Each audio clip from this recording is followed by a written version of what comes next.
Inizia quel periodo dell'anno in cui, grazie ai saldi, è possibile togliersi qualche sfizio acquistando quel prodotto tanto desiderato e ora ancora più appetibile grazie al ribasso del prezzo. Ma le associazioni dei consumatori avvertono: attenzione a non farsi ammagliare da sconti vertiginosi. Fare attenzione agli saldi o agli sconti troppo alti, perché in genere rischiano di essere fondi di magazzino, non veri e propri saldi come pretende la norma.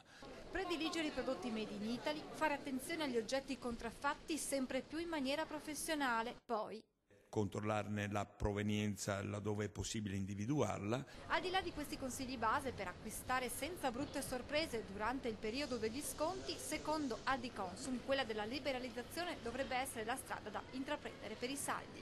Non siano fissati per norma, ma siano nella liberalità dei commercianti secondo regole molto più flessibili di quelle che sono rappresentate dalla norma, che è facilmente anche raggirabile in questo momento.